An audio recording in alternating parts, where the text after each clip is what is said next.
ബഷീറിൻ്റെ പ്രേമലേഖനം എന്ന കൃതിയിലെ ഏതാനും വരികളാണ് ഞാനിന്നിവിടെ അവതരിപ്പിക്കുന്നത്.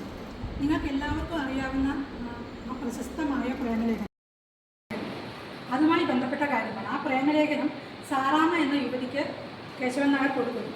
അത് സാറാമ്മ ചുരുട്ടിക്കുട്ടി കളഞ്ഞിട്ട് എന്തെങ്കിലും ജോലി ആണ് എനിക്ക് ആവശ്യം, എനിക്കൊരു ജോലി കിട്ടാൻ വഴിയുണ്ടോ എന്ന് ചോദിക്കുമ്പോൾ ജോലിയുണ്ട്, ഒരു ഒഴിവുണ്ട് എന്ന് പറയുകയും ഞാൻ സാറാമ്മയെ ഗാഢമായി സ്നേഹിക്കുന്നത് പോലെ സാറാമ്മ എന്നെ ഗാഢമായി സ്നേഹിക്കണം എന്നതാണ് ആ ജോലി എന്ന് പറയും. അപ്പോൾ ബുദ്ധിമതിയായ സാറാമ്മ ചോദിക്കുന്നു അതിനെന്ത് ശമ്പളം തരും. അതിനുശേഷമുള്ള കുറച്ച് ഒരു 1-2 പേജ്, ഹൃദയസ്പർശിയായ 1-2 പേജാണ് ഞാൻ ഇന്നിവിടെ അവതരിപ്പിക്കുന്നത്. ശമ്പളം എന്ത് വേണം? തന്നെ നിശ്ചയിക്കൂ. ഗാഢമായ ചിന്തയുടെ ഫലമായി കേശവൻ നായർ നിശ്ചയിച്ചു. 20 രൂപ. സാറാമ്മ പറഞ്ഞു ഇത് വളരെ കുറവ്, പക്ഷേ ഇതിലൊരു ദമ്പടി കൂട്ടിത്തരാൻ നിവർത്തിയില്ല. ചെറിയ ബാങ്ക്, ചെറിയ ശമ്പളം, മനസ്സിലായോ? ഞാൻ 9 മണിക്കൂർ വീതം 30 ദിവസം ജോലി ചെയ്താൽ കിട്ടുന്നതിൽ സാറാമ്മയുടെ അച്ഛൻ മുറിവാടകയ്ക്കും ഹോട്ടൽക്കാരുടെ സാപ്പാടിനും ധോബിക്ക് മുണ്ടലക്കുന്നതിനും എന്തിന് കണ്ടതിനും കഴിയുന്നതിനുമൊക്കെയായി വളരെ അനുഷ്ഠിച്ചാൽ എന്ന് പറഞ്ഞാൽ ഒരുമാതിരി പട്ടിണി കിടന്നാൽ ലാഭിക്കാൻ കഴിയുന്നതാണ് ഞാൻ സാറാമ്മയ്ക്ക് തരാൻ ഉദ്ദേശിക്കുന്നത്. സാറാമ്മയുടെ ജോലിയിൽ വല്ല ക്ലേശവുമുണ്ട്. ചുമ്മാ അങ്ങ് ഇരുന്നും കിടന്നും നടന്നൊക്കെ സ്നേഹിച്ചാൽ പോയി ആലോചിച്ച് നോക്കണം.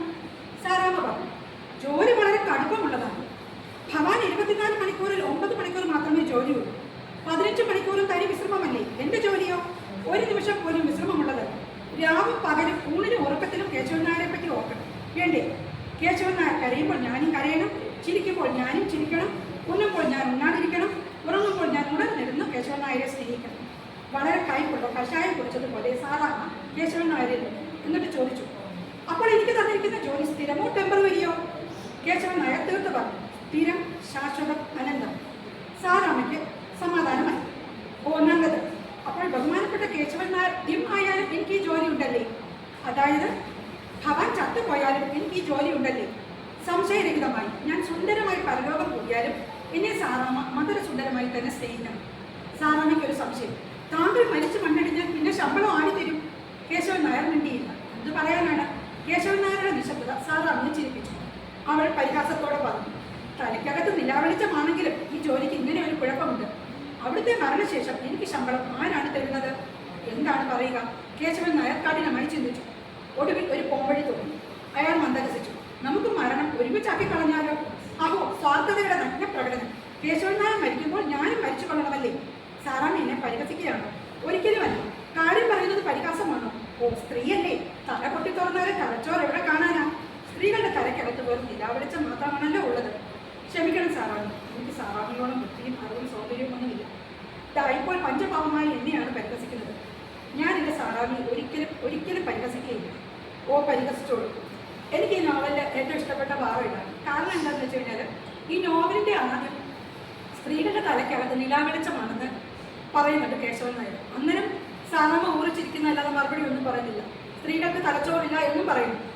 അപ്പോഴൊന്നും മറുപടി പറയാത്ത സാറാമ്മ ഈ പ്രേമലേഖനം കൊടുക്കുമ്പോൾ അത് ഓർത്ത് വെച്ച് പരിഹസിക്കുമോ എന്ന് കേശവൻ നായർ ഭയം. എന്നിട്ട് ആലോചിക്കുന്നുണ്ട്, തലയ്ക്കകത്തൊന്നുമില്ലാത്ത സ്ത്രീകളല്ലേ, അപ്പം അതൊക്കെ മറന്നു പോയിട്ടുണ്ടാവും.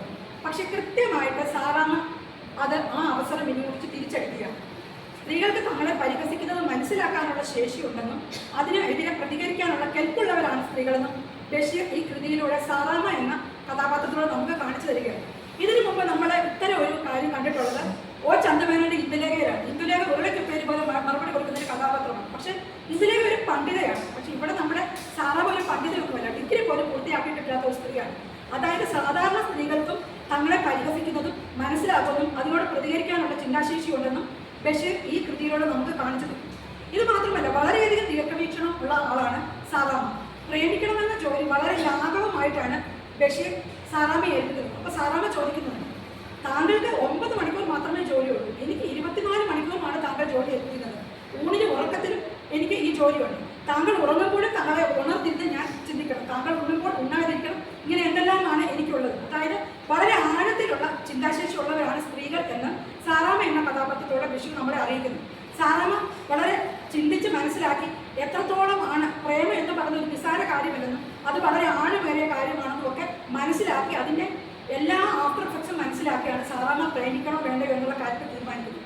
ഇത് മാത്രമല്ല, വികാരങ്ങൾക്ക് വിചാരങ്ങൾ നേരിട്ട് നിൽക്കുന്ന സ്വഭാവം സ്ത്രീകൾ കൊണ്ട് എന്ന് കാണിക്കുന്ന വേറെ കാര്യങ്ങളുണ്ട്. കാരണം പ്രേമത്തിൽ അടിപ്പെട്ട് കഴിയുമ്പോൾ കേശവൻ നായർക്ക് പണത്തിനെ കുറിച്ചൊന്നും ചിന്തയില്ല. പക്ഷെ മാസം തോറും കൊടുക്കുന്ന ഈ ശമ്പളം വളരെയധികം സൂക്ഷിച്ചു വെച്ച് സാറാമ്മ അവസാനം ഇതെല്ലാം കൂടെ ഒരുമിച്ച് തിരിച്ച് കൊടുക്കുന്നുണ്ട് കേശവൻ നായർക്ക്.